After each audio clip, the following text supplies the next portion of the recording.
Good morning, everybody. Welcome to the Wednesday morning mastermind call. We do this Monday through Friday, but Wednesday live on YouTube. Today, I want to go over what's really working on eBay. And I just want to point out for a lot of people, eBay has been really slow lately. And I think it's not just eBay, it's probably everything. Groceries are a lot more expensive. Holidays are coming around. A lot of people are traveling. Traveling is way more expensive than it used to be. So just want people to be aware that right now, I think overall there's less money moving around in general. So today I want to go over what's working with reselling. And over the past week or so, we've been talking to people in the group more than ever. About 2,000 people have shared ideas, thoughts, what they want. And so I sort of made a 5-step system for reselling, which is in our main document, but I just want to go over it with you guys and then you can tell me what's working for you. First thing is to determine your weekly profit goal. So I think your weekly profit goal should be whatever the lifestyle that you're looking for is. It could be different for everyone, plus some kind of savings goal. I would like everyone in the group to try to get to 6 months savings personally and 6 months savings for your business. That way, in case you come upon a really good deal or something, you have the funds to buy it. Really important. Have to have a weekly profit goal and a savings goal, because with that, we can determine how big your store needs to be. Number two, I want you to use the resources in the group to find items that sell or meet your profit goal. On Friday is our first guide that we're going to be making into a PDF form. It's going to be on the brand Patagonia. So everybody do your research on Friday, share one thing with the group. Every week on Friday, we're going to go and do a separate brand. At the end of the year, we'll have 52 brands. I'll also pay you if you want to make a deep dive on something that you know. You can present it to the group and I'll give you $100. There's been already a dozen or so people that want to present something to the group, and those are all super valuable. I'm happy to pay for your expertise. It's invaluable. Okay. So that's really important. And then now that the group has segmented into different sections, I'm going to try out the chat, community chats. Those have been working well. So I just need to make sure that I'll have the coach for that category run that chat. And that way all the messages can just stay in one area and it's easier for the coaches rather than going through the entire group. So those are the resources for the group. Number 3 is you want to stay accountable to your schedule, goals, and skill development. I've committed to doing weekly accountability with anybody in the group. You guys all have my email. You can email me. I'm almost through that, but I'll have everything done by Friday. I think I only have a few left, so I'll get through that part. But stay accountable. Find a couple of partners in the group that you want to work with. On Fridays, we still have the reseller workspace from 9 till 12 Pacific Standard Time, where you can get your work done, talk about it after. But that group is open for use for the group at any time. If you want to get some coworkers together, that would be the best use of the group, in my opinion. Number 4 would be to create systems to help you list, sell, photograph faster. That's really important. You want to get done as soon as possible so you have extra time. Yesterday, we went trick-or-treating for about an hour and a half, but you don't really have an hour and a half more in your day. You just have to get it done earlier. So I had to leave work an hour and a half earlier to get all that done. That's okay. That's part of life. And I want everyone to factor in buffer time. Maybe the most useful tip I got all year was a mom sharing that between every single task, she adds 15 minutes and there's nothing on the schedule. I have never done that. And that super helped me out, especially now with 2 little ones. And I'm excited for the parent call with Becky. She has 9 children and she's been parenting for 20 years. So that should be exciting to see how she plans her day. Okay. Then finally, the 5th one is just making progress daily towards our goals. Progress, not perfection. That's the plan. So I think that's all we need to do every day. There's a new accountability post by Jackie. I'm going to tag everyone. You guys post what you're working on, and we should be able to move forward. Good morning, Catherine. Can I call on you? What are you working on? What's working for you? Well, I agree with you that sales have been slower than normal and compared to this time last year. Sure. But I've still been going through converting my inventory to the numbering system. And what I noticed is I don't lose a lot of items. It will help with that for sure. But what it's really helping with is when you have a bin of clothing, and when I wash my clothing, it's all the darks together, all the reds together, whites, etc. When somebody buys a black pair of pants and you go to your bin, mine's in the basement and it's decent lighting, but it's not fantastic. And you open up that bin and there's 10 dark things in there. And you thought when you packaged it that the label was showing, but it's not. So then you're trying to manipulate the plastic to find the exact right item. I waste more time doing that, finding that black pair of pants, than I would losing an item. So the numbering system really, really helps with that, because I just grab the number. I don't have to look at every dark article of clothing in the bin and try to figure out which one is the pair of pants that the person bought and send them the wrong thing. Yeah, I want to share that with you, because let's look at it. So if you have the numbering system and everything is in order, well, as I'm walking through, I have the desktop on my phone open version of eBay with the custom SKU, and I'm not even looking at the color. Of course, the color is there, the color of the item is there, but as I walk through, there's no struggle because everything is in order. I'm just going, and I only need to go through my inventory one time. I don't need to walk back and forth. And I think this saves so much time because you're not really struggling to find the item. But before I had this like filing cabinet system, it took a really long time to pick. But now it only took me 2 minutes to find 10 items.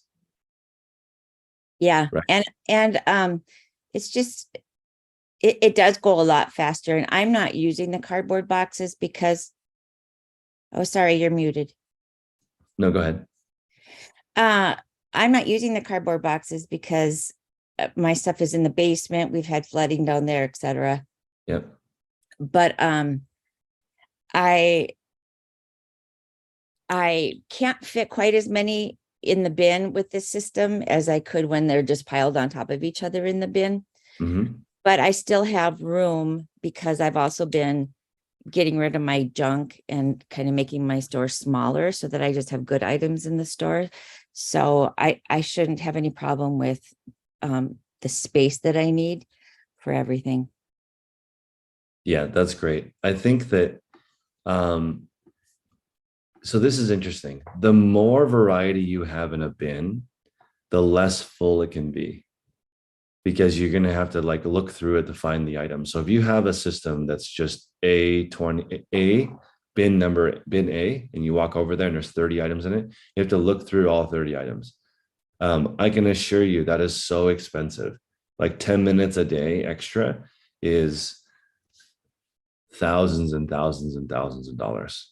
Easily. So And the other easily. thing that's going really well, or that I'm changing, is I joined Cheryl's accountability group so that I can budget not just for the business, but home budget. We'll work on it together.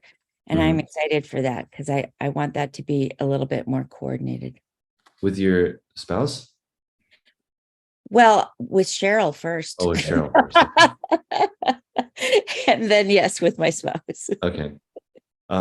Yesterday I was listening to some podcasts with clinical marriage counselors, and they were asking, what is the best thing you can do for a marriage? Like, what do you see in successful marriages? And they said something interesting. They said 90 minutes of family planning a week. So that would be like going over finances, what's happening the next week. It doesn't have to all be on one day, but 90 minutes throughout the week is like 18 minutes a day of just planning. Like, huge difference, because people are like on the same page throughout the week. They know who needs to do what. And then also 2 date nights. I've never heard of that. We do 1 date night. I've been doing 1 date night for 12 years. So maybe we add 2 date nights and see what happens. But that's we're in this call, right? So people should be planning what they want to do next. Kelly, good morning. What are you working on? What's working for you? Good morning. So I've been focusing on cleaning up my old listings, ending some, doing a lot of markdowns, and the business policies and shipping policies, just really cleaning that whole thing up. And it really, every time I do that, it really boosts my sales. And so I've, in addition to my,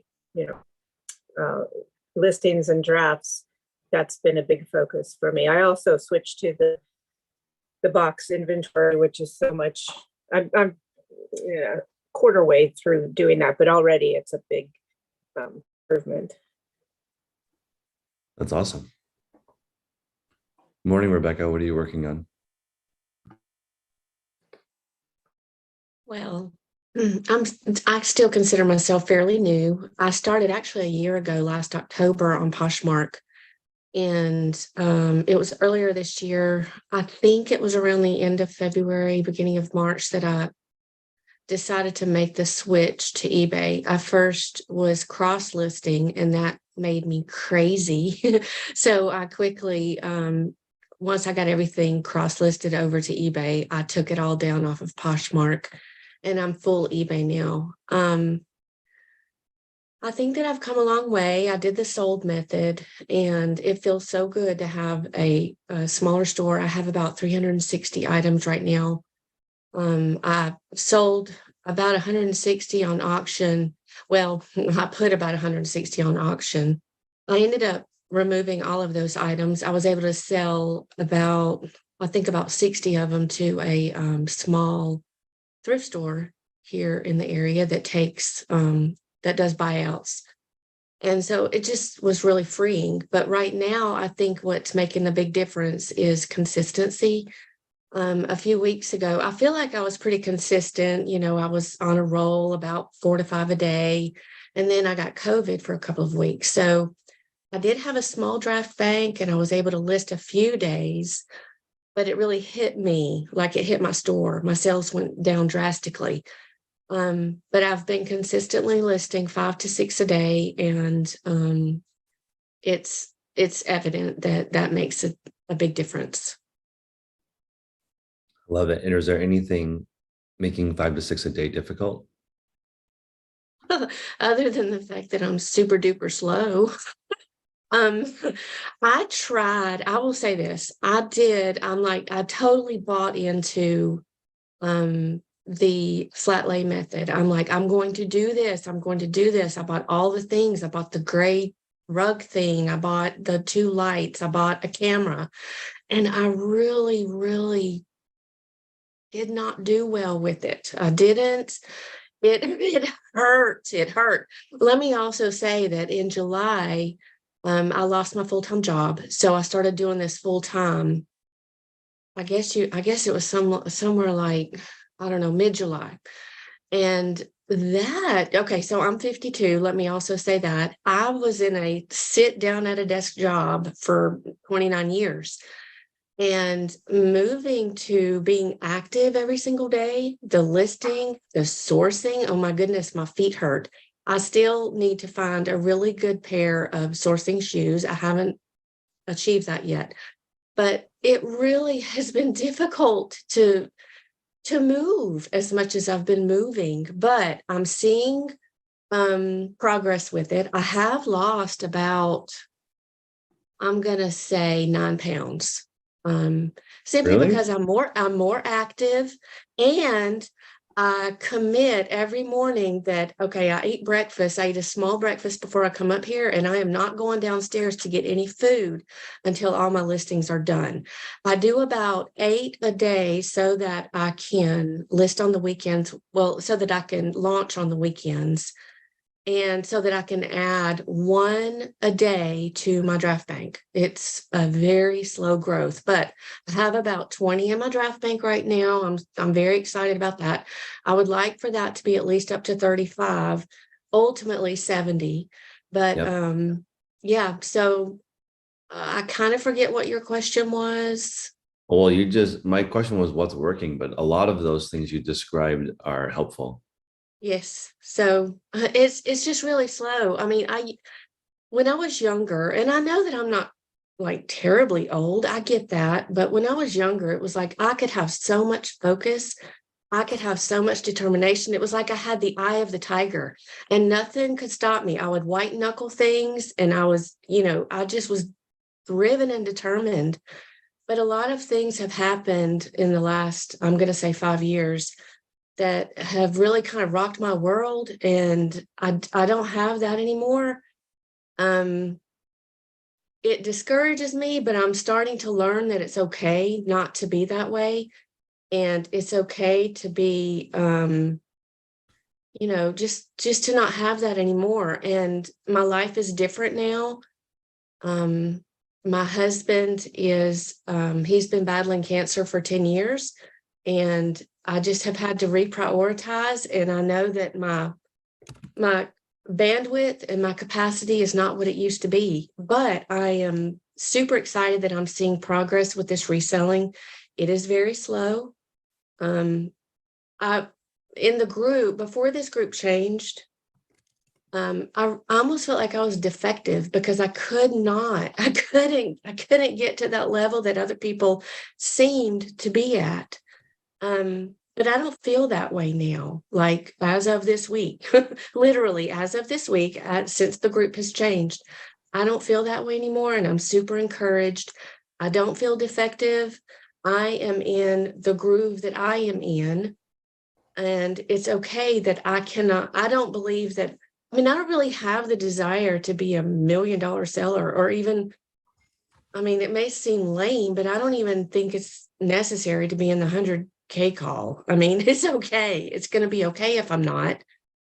I mean, I can see that maybe I can improve my processes and get to that level just to have the knowledge of picking those good items and have a small store, but still be at that level. But I don't feel like I have to. I don't feel that just low achiever feeling that I had anymore. That's so great. I'm glad you don't have that feeling anymore. I think I just made a post in the Facebook group for people to recommend what shoes they're wearing, because I think that's a Okay. big deal. It's very physical. And I think Yes. if you guys can do it, I would recommend going to a running store, having them fit your feet and figure out because it makes a big difference because you are on your feet the whole time. I'm amazed that you lost weight because most people in the reselling world, when they join, they get so sucked in, they don't have time to be active. It seems like they're just at the computer or their phone all day, but I'm glad that you're a little bit more active, but it's a huge transition from 23 years sitting. 29 years. 29 years. Yes.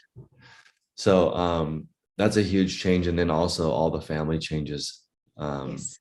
all the physical changes. That's a huge thing. So thank you for sharing all that. And I think that especially after yesterday when we did the fabulous 50s and over call, there's over 100 people in that.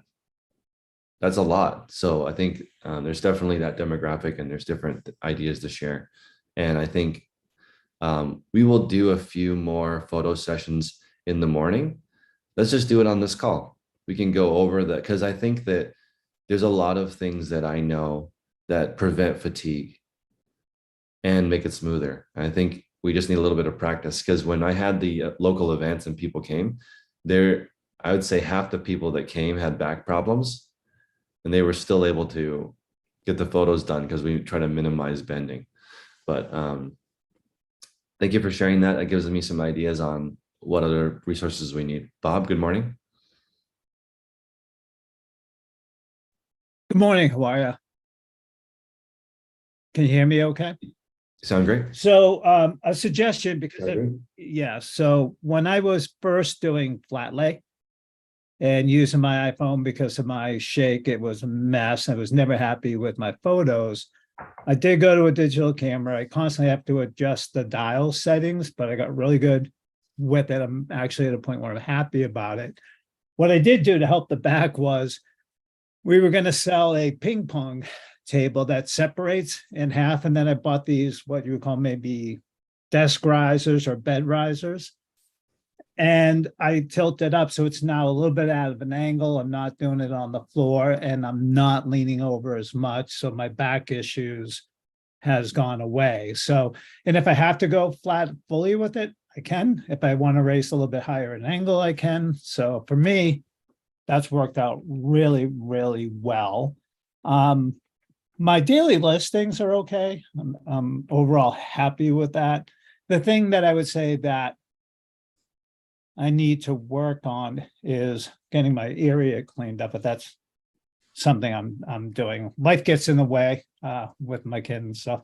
But the part that I have is the ability to be patient when I get an offer on a newer item that I'm listing that is, let's say, a really nice Burton snowboard jacket that's used, something like that. And someone will give me a decent offer, but I'm like, if I wait another week or two, I'll probably get more. Should I wait? Should I not wait? Inevitably, I probably still sell it, right? I'm just like, you know what? Let's just get it out because I'll have a couple of slow days maybe. Like everybody else, I'll go through with like a couple of days and onesie twosies and then 10 come through, orders. There's no rhyme or reason to it yet. Other than I do believe in a bad economy, the type of products that most people are selling is something that's extremely beneficial to people, right? And a lot of people want to save money. How else do you do it versus going out and buy a new snowboard jacket, right? You should save a ton of money and go do that. The part that I'm trying to take advantage of with being patient about offers is also the ability to use the social features under eBay. I'm doing, where you go and you select four, you push it out to not Poshmark, you push it out to, let's say, Instagram or something like that. I don't know if it's going to add any value really long-term doing it that way, but it's something more to get in front of more eyes. But, from that standpoint. So with that, I'll just mute away. Thank you, Bob. I think that the offer threshold is something interesting because you kind of need to figure out what you're willing to take on the item before. I'm not shy about taking an offer on the first hour. If it meets my criteria, I'll move on. If it doesn't meet my criteria, though, I will wait during that time just to see, because I think it depends on also if you can replace the item. So that's a something to think about as you guys are determining best offers or not. On an item that's harder to replace, you can take your time a little longer. If it's just a run-of-the-mill bread and butter, I would just launch it because you can get more of those. Even if you get, ideally in the group, we preach that when you sell one, you have enough money to buy two, start over. So if you have enough money to buy two and you can go buy two, I would do it. But if you cannot go replace that item easily, I would just wait. And I think that it's important to realize that some items you make such a big home run on, it's okay to wait a year. In my opinion, if you're going to make 10 times your money versus 2 times your money, I'm okay waiting on that. Like the example of my Poshmark closet, those items will take 1 year to sell, but I don't have to do any additional work except for list it and wait. So I will just wait. But if you don't have the space, I have the space and I agree with that. And it is funny. And I have to really give it thought. There's things that I won't give a second thought to saying, yeah, sure. And there's some where I'm like, hell no, I'm not going to do that. And then there's others. And it's what I can say, it seems to be used items where I get a little bit more, okay, where am I on this? I try to be reasonable. Right. I know you guys have always preached this, and I do agree with it, which is don't get insulted when someone gives a low offer. Right. And my wife now is good about that, too, because if I can't believe someone just offered blah, blah, blah. And I'm like, well, it is what it is. Just, go and offer it. But when I buy like new golf cleats, baseball cleats without tags, I don't mind holding on to them for a long time. I'm buying them for $15. I'll sell them for 60, 70 down the road next season, right? So that I don't mind. And I don't mind selling them for a little bit less if someone makes an offer now. But there's just certain things where I'm just, probably because it's my first season selling more winter clothing, where, you know, it's good quality names. And it's just, I'm not unsure yet. Maybe next year, once I have that experience under my belt, I'll be more like, yeah, sure. Or, no, I know I can get a little bit more. So that's, you know, something I have to work on. Thank you, Bob. Beth? I was going to say, it's interesting. I stumbled across an item that was just really kind of a freaking rare item that I know I'll never find again. And I was 50 cents and I picked up 3 of them. Apparently I left one behind. And I checked on Terapeak after I bought it because I figured for 50 cents, I'll take a chance. And one had sold in the past 2 years for $50.97. So I put mine out there for $49.99. And in the first day, I got somebody that I could send an offer to. So I sent an offer for, I don't know if it was $39.99, something like that. I was like, I don't care. It's 50 cents, you know, if they want it. And then somebody came back with an offer for 37 and I accepted it.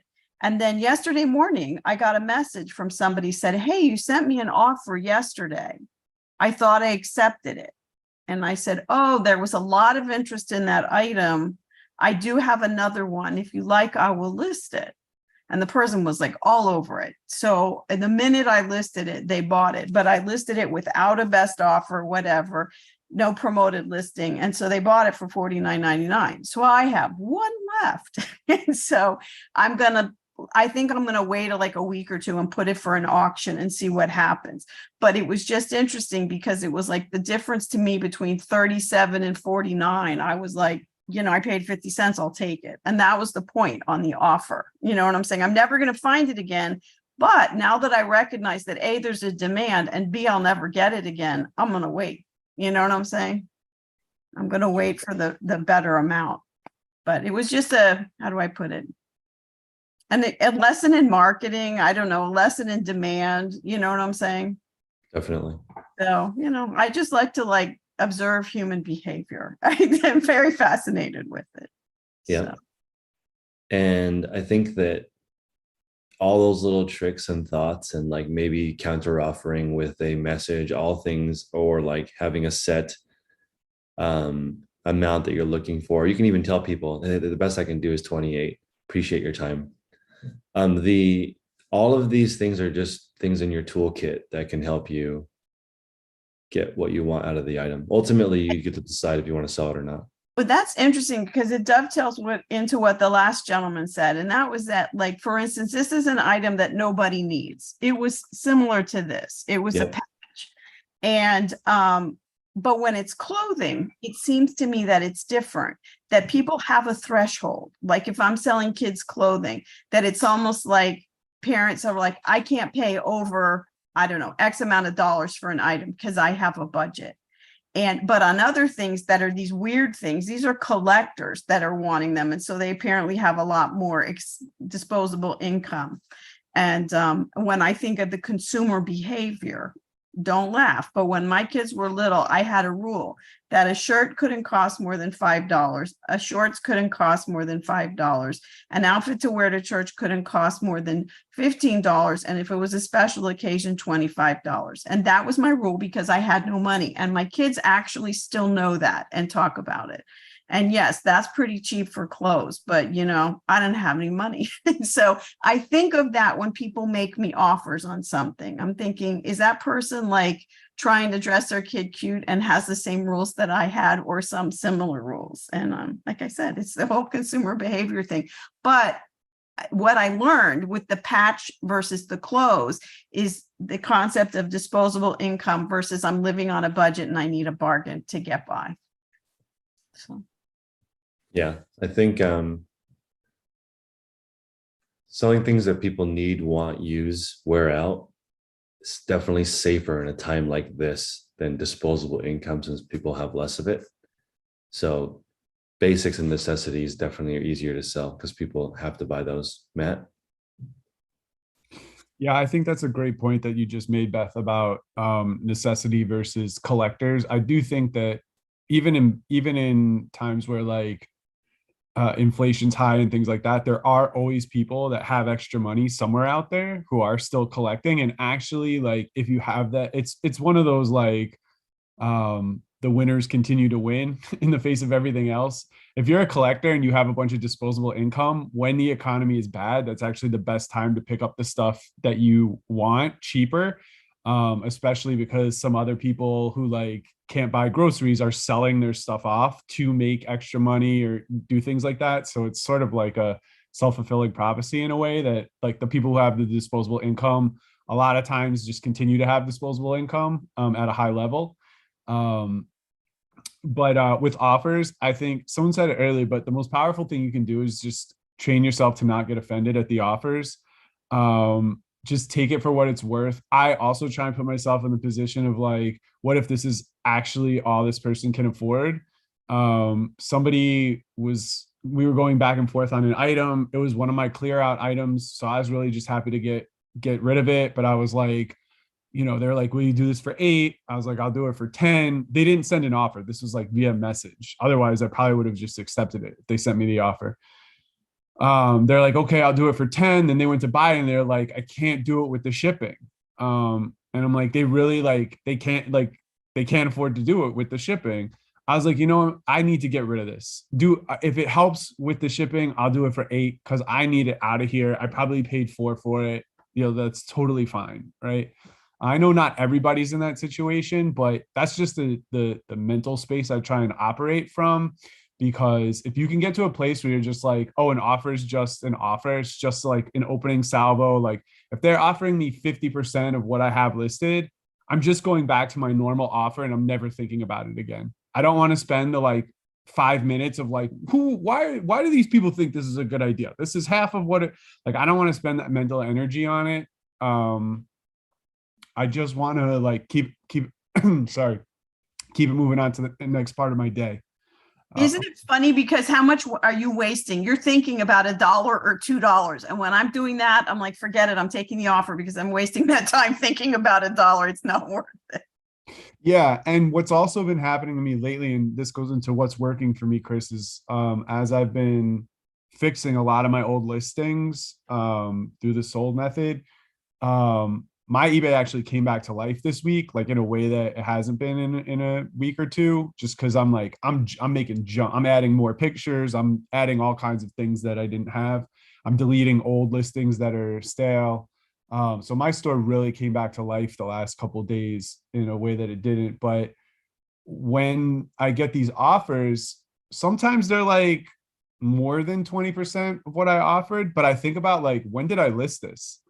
And it's like, well, I listed this 3 days ago. I'm still making my $20 profit. I'm not making the $30 profit. It's not something where I should be making a $50 profit and I'm only making 20. It's something I'm making like I had it at a $28 profit and I'm only getting 20. I'm like, but I've had it listed for 4 days. Like, I'm just going to take that money. And I understand the idea of like, well, let me wait the extra whatever and get the full $6 more. But for me, I think what I've learned in this group is the opportunity cost you're missing out on by not having that money back is way higher than if you just got the extra $6 after another few weeks, because you can take that money and then immediately go out and buy more stuff, or put it in your pocket, put it in your bank account, versus like having an imaginary extra $6, maybe in an extra week or two or something like that. So I've been really aggressive accepting offers. I also feel like eBay likes it when you accept offers. It gets my day going a little bit better if I accept it. So, everyone set your rules for what you have, what you're willing to accept. Don't get annoyed at the offer. Just think of it as like, it's just the first interest. At least it's some interest, and go from there. Thank you, Matt. Patrice? Good morning. What I'm really working on this week is practicing being honest with the group, what I need help on. I was one of these people that came in last year. I was really busy at work, but I knew I wanted to be with the group for a year just to slowly learn. So I did, not this summer, the summer before, I went out and I watched all these YouTubers. And they said, the ones that said to everything sellers and to buy a bunch of stuff. I went out and got so much stuff, and a lot of it was good. So I am in a stuffed mess, and I haven't shared that. And too much stuff here. My inventory is not organized. So I am working on being honest and saying, okay, I need help with that. And I noticed, Chris, you have a space call. Is that correct, on Fridays? So what will you do? What should I prepare for that call? Sorry, what do you mean by space call? I mean, do you have a call that you will actually help people with their space? Oh, like how to plan it out? Yeah. I mean, I can. I ideally, yeah, I can. The best thing I would have you do is first draw it. I would say that's like a tremendous help to draw what your space looks like. Find out the dimensions of your room. What does it look like now? Then it would be easier for me to give you some tips. Oh, that's a great idea. Yeah, we need to see what it looks like. And also, there's a lot of people in the group that work in one room, so they need to break down and put stuff up. In that scenario, it has to be really organized. Otherwise, the extra step of setting it up will prevent you from doing it. Yeah, I'll be able to not have to do that. Okay. Because I have having two. that dedicated space is huge. Right. Yeah. Right. So Okay. for you can do that anytime. Draw out your space and then you can just share it with the group, and we can all give you ideas on how to adjust it. Okay, I'll do that. Catherine, thought, comment, question? Yeah, just related to the slow sales, I was going to say, one thing, even though my sales are down, my average sale price is up, because what is selling are, drum roll, the better items that I'm putting in my store. So I've gotten rid of a lot of the junk. And so there's less opportunity for people to buy crap. So I'm not making the $5, $6, $7, $9 sales. There's a few items, that are still going to be that way, but what is selling are the better items. So even though the sales are slow right now, my average sale price is up. And so that just reinforces that the better items you put in the store, the more you can kind of fight those slow times, because you're still bringing in money that you need. So I have a question for everyone. I wrote this down and I wanted to actually have this be the topic of today's call, but we always talk about wins on Wednesday, which is when it comes to seasonality, right? I think that it might be the most crucial thing to reselling is seasonality. People just like, to the point where some businesses are not even open when it's the wrong season because they don't get any sales. Spirit Halloween, I'm assuming, is done today, right? How much longer can they open after Halloween? I think it's over for them till next year. I was just watching a documentary on food. Some people, the food that they sell has to age for 4 years first, like before it's worth money. So like, imagine the planning required to do that. You want to sell some kind of pickled or aged thing that takes 4 years, or you're selling whiskey or scotch. The planning, obviously they have a day job until that actually is coming to fruition. And somebody, or Bob mentioned earlier, baseball cleats are going to sell a lot better the week before or 2 weeks before the season. So I think seasonality is so crucial. If you guys are looking for quote unquote quick money, it would be sourcing the current season hotness. Right now, the hottest thing in tech is the iPhone 15. The lowest thing in tech is the iPhone 14. So if you guys are looking for, if you're flipping that, the best deals are in the 14. The best deals are the off season. So I think everyone here needs to think about that. I think having a blended approach to your inventory creates stability. For me, I try to find summer, winter items all year, just so it's more even. It's just, as we're going into the fall season, I already bought these items in the summer. So it's not like I haven't had them listed. We sell them all the time. It's just that, I guess it's interesting because I still sell jackets and sweaters in the summer. It's just they were cheaper to buy at that time. Right now, if you're going to Goodwill, more difficult to find a jacket because people are going to find it. People are just in time. It's starting to get cold. Wherever you guys are, for us in California, in Northern California, the temperature changed like 10 days ago, like 20 degrees colder. So, Dana? Yeah, it's funny. You mentioned that, it feels like it's been like eBay's been slower, or actually eBay and Poshmark has been slower. So I've been feeling that, but then I just checked my sales section, and my average sales price went up to $40. And I was very surprised because I don't check my sales, I don't check this section very often. But I think the whole idea of trying to source better items is working. And what feels not good to me is because I'm not selling as many items, but I'm selling higher dollar items. So I think there's a little bit of an adjustment for me, to kind of like, okay, it feels like I'm not doing so well, but maybe I'm okay.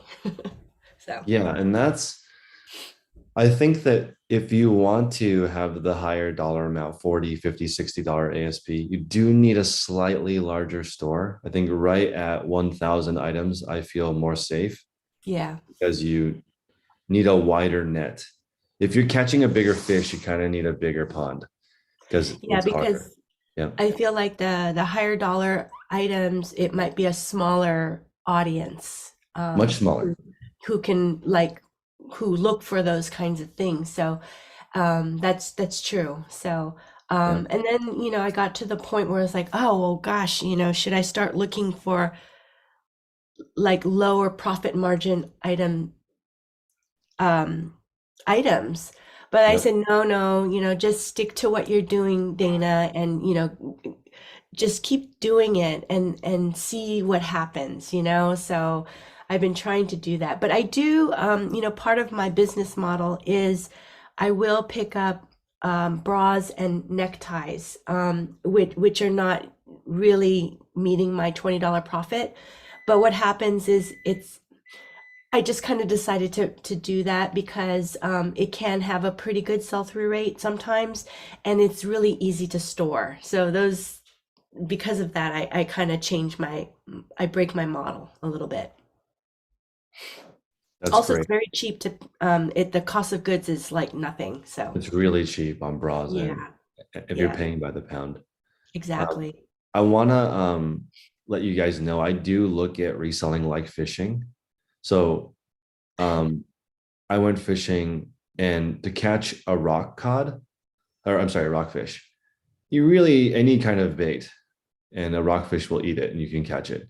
It's like a low dollar fish, it's like a $5 profit item or $10 profit item, pretty much anything. And the rock cod fish doesn't fight. You can just, it doesn't, for some reason, it just lets you catch it. There's no effort in it, it doesn't fight back. But for every like 100 rock cod or rockfish, there's like a lean codfish. And those guys are like very high dollar, worth a lot, really tasty. But it's a lot of work to catch one. You need way better bait. It has to be alive, like live bait. Otherwise, they don't fall for it. And they'll fight you all the way in. If you're looking for higher dollar items, there's more effort, there's more skill, there's more technique required. So be patient. There's no like super high dollar things that are easy. And you don't want it to be easy. That's why on Friday when we do the Patagonia call, you guys will start to realize not all Patagonia is the same. You'll go to a Goodwill and they'll be asking $30, $35 for a Patagonia, and you'll say it's a no-brainer because this one's worth 200. But you won't know that unless you have and that's a more baited hook. Because if you have that Patagonia thing that's worth X, but you don't include the tag, or you don't include where it was made, you don't include the style or the keyword that's important, then you don't catch that big fish. Dang, Chris, I can't imagine you fishing. I didn't know Yeah, that was fishing your is thing. great. I Oh, love that's fishing. awesome. Yeah. I just think when you're out there, yeah, I just think rock cod is just the weirdest fish. It doesn't, you barely even know it's on the hook. It's the easiest fish to catch ever. And I just think that that's what people are kind of looking for. Like, I just want to put the rod in and catch money. Yeah. But like, you can, it's just there's not, you're only going to catch the laziest fish. That's a great analogy. Yeah. Thank you. Thank you, Lauren. I am thinking about one of the conversations you had with Tech a while back where y'all were talking about going really wide within one niche. And what Dana said is a good point of like, I guess I've been thinking about that for myself of like, what would be my one niche that I really want to go wide with? So I have something for everyone. But what she said makes a lot of sense to me for maybe a lot of people who are like not everything sellers, but they like I kind of dabble in some different categories. So it's like, could you have your top 5 things? Like, okay, I know I can find bras easily. Like they're not maybe going to meet the $20 metric. Maybe there are some that do, but it's something I can find that will be $10 to $15 profit most of the time. And it's, could you have like, I guess 5 different categories or like price points where you're like, this is something I can find. It has a fast sell through. So you're kind of going wide in that degree. I don't know. Of course, I would say that 5 easy categories for people are like anything with a barcode. You can just scan at a garage sale or a thrift store and look up what it is. Like Dana is not a binoculars seller, but if she found one of the bins in the box, like she can sell that. You just scan it and it will tell you what it is, and you just have a competitive price. Jackets and sweaters are pretty straightforward. So I think everyone's going to have buckets of things that make sense for them. Having the wider your buckets, the thing is, okay, everyone should be an everything seller. It's just, do you have everything to sell everything? That's why, like, when you sell jackets and sweaters and blouses, it's the same setup. You have the same inventory system, the same photos. Those are different items, but you don't have to change the way that you sell it. So anything that you can sell, it doesn't require changing your setup. It's the same to me. That's why I recommend. Go ahead. Sorry, did you have some more feedback?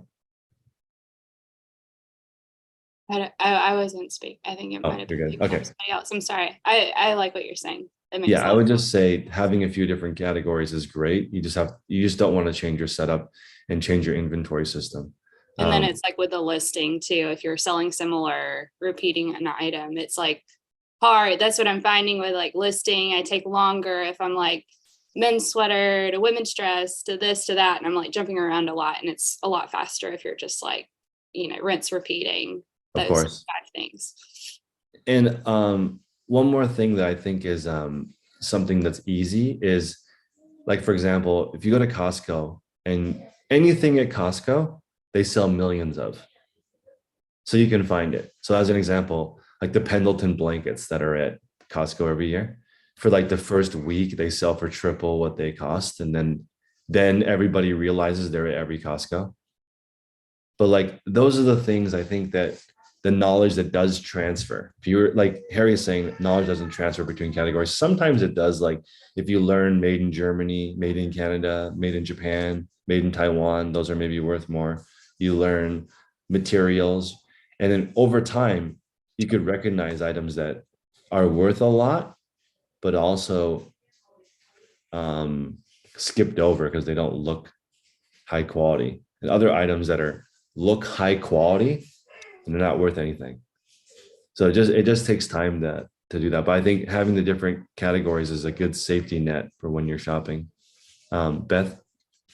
Yeah, I wanted to say this is interesting about like picking categories and selling. And I think what I'm going to reinforce is that we need to know what within a specific category is going to sell, right? So we need to become experts. And the other thing is that I started like, let's say it was July, calculating how much I was making on every single item, right? Am I making a $20 profit? Is it 15, whatever? But the other thing I started keeping track of is how quickly things are selling. And I had 15 things in October that sold within 5 days of me listing them. So that is telling me that I am getting to be an expert on what I'm selling. And I think that that is something that for me, I need to continue to track, because sometimes you forget, you're just out there listing, you schedule them, whatever, and you're like, oh, that sold fast. But I need to go back and look at what sold fast. And then the other thing is seasonality, because, you know, I see that I went in here and I saw like 3 Halloween things in October, and I didn't sell, I'm sure it's more than 3, it's probably 4 or 5, but you know, I hadn't sold any for a year, but I listed them whenever I got them. So it's the whole concept of, you know, like sell-through rate and drilling down to that. It was just, again, what the customers are interested in, but again, tracking how quickly things are selling. Thank you. Autumn? So I have a whatnot question. It's random, but it's important because I'm doing a whatnot show soon.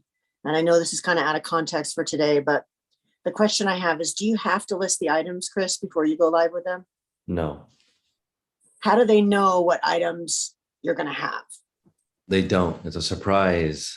No, but I mean like whatnot itself. How does whatnot categorize items and make an invoice if you don't list them? They do it with a video receipt. So if you Whoa. say, this is item number 1, it's a Patagonia bra, very rare. Did you guys even know Patagonia makes bras? No. And then you sell it, and it just says item number 1 on your display. Nobody knows what it is, but if customer wants to go back and see what they bought, or you want to go back and see what you bought, there's a video replay of you talking between when you said that, started the auction, and when it ended. Okay. Yeah. I mean, on the call, I'll talk to you more about it, like the whatnot specific call, because I want to go over a bunch of questions with you. But that really helps, because my person that's going to do it was like, how do they know? And I'm like, I don't know. I have no idea how they know if you don't list it. So she wanted to know. And then I just want to say, I had another milestone the other day. I'm doing really well. What's working for me is staying in this group and listening to what everybody's doing. A couple bumps in the road we had. I feel like we all kind of jumped a bunch of bumps and hit the wall together, but I really like this group particularly. I only went to the other group once, and I can't do both. I don't have the mental capacity for it. So I'm just happy to be here in this group. This feels really nice. I love the second morning call. That's been amazing. So I just want to say all that about like what's working for me is being here, coming here, sticking to my routine and staying here with all of you and I hit another huge milestone. I hit $20,000 for the last 30 days, which is to me very, very exciting. So I'm up like 30%. My average sale price has hit almost 40. So I'm really rocking and rolling over here and feel very grateful that it's due to all of you guys and the help and just being here and feeling very held, and I don't know, having someone to talk to about it, you know, because it's a lonely job. It can get very lonely. But thanks, everyone. You got it. Jennifer? Hi. Two things I wanted to mention. When I started in this group in May, I was having a family dinner and mentioned that I was starting in this group. And my brother, who owns a multi-million-dollar architectural art glass company, asked me about how long it will take for me to get started and to really grow and get to a point where I'm making money. And I said about a year, and he looked at me, he said, oh my God, a year. I said, well, how many years did it take you to grow your business to it's a multi-million-dollar business. I remember when he was scraping by, to become successful. So I know patience is a key that I didn't learn about Rain Spooner and Vintage Banana Republic and et cetera, until very recently. And my sales are slow, but my ASP is higher, which is making up for it. And I'm going through some challenges and I'm working on them one by one. And that's really helpful. And number two, what I wanted to mention, I had one item critiqued in Facebook about 2 months ago. And one person had mentioned to me that my shipping was high. And I told them, I said, I'm going through eBay suggested Ground Advantage. And they said, well, why don't you try standard shipping? And I'll tell you, it was a game changer. And now I put everything on standard shipping. And I do all of my business 100% on my phone. I have to. So you have to, in shipping, you have to put it buyer pays flat rate and then go to shipping, and standard shipping will pop up and then go back to buyer pays flat rate and put in the amount.